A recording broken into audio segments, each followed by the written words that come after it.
বেশি আশা করলে কোনো কিছু পাওয়া যায় না। আমার নাম রিমা, আমি 10ম শ্রেণীতে পড়ি। আমার অনেকগুলো বন্ধুর মধ্যে সবচেয়ে ভালো বন্ধু হচ্ছে নাজিয়া। ওদের সাথে আমাদের পরিবারের ভালো সম্পর্ক।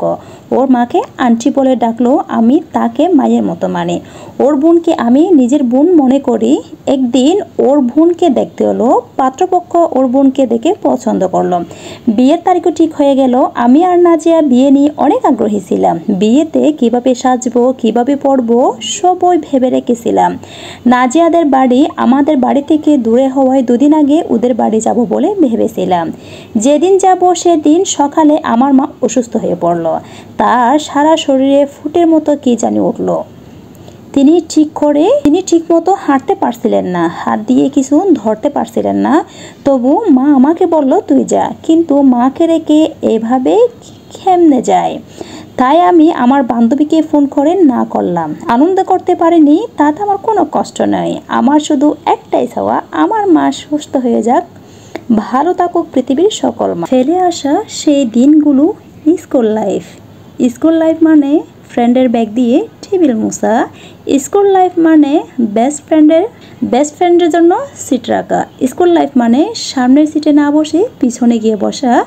স্কুল লাইফ মানে ব্যাগ সিটে রেখে আড্ডা দেওয়া।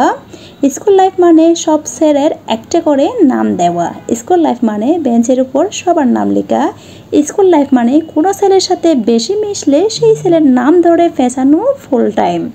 স্কুল লাইফ মানে ফ্রেন্ডের সাথে মারামারি করা, কিছুক্ষণ পর সব ভুলে যাওয়া। স্কুল লাইফ মানে বেস্ট ফ্রেন্ড স্কুল না আসলে নিজে ছুটি নিয়ে বাড়িতে চলে আসা। স্কুল লাইফ মানে নানা অজুহাতে স্কুল না যাওয়া। স্কুল লাইফ মানে এক পকেটে চানাচুর কিনে সবাই মিলে একসঙ্গে খাওয়া। স্কুল লাইফ মানে শুধু চিন্তা করি কখন উপর ক্লাসে উঠব।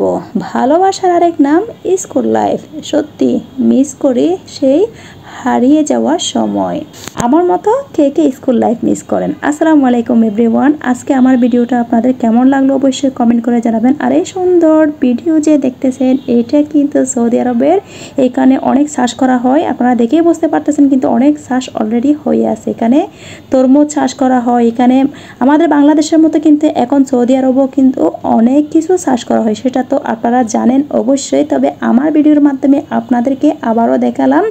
অবশ্যই জানাবেন আমার গল্প এবং আমার আজকের ভিডিওটা আপনাদের কেমন লাগলো। এই যে দেখতেছেন একটা খেজুর গাছে কত কত আল্লাহর নেয়ামত খেজুর ধরে আছে। আমি তো দেখে পুরো অবাক হয়েছি। ছোট্ট একটা খেজুর গাছে দেখেন আল্লাহর নেয়ামত কত কত খেজুর ধরে আছে।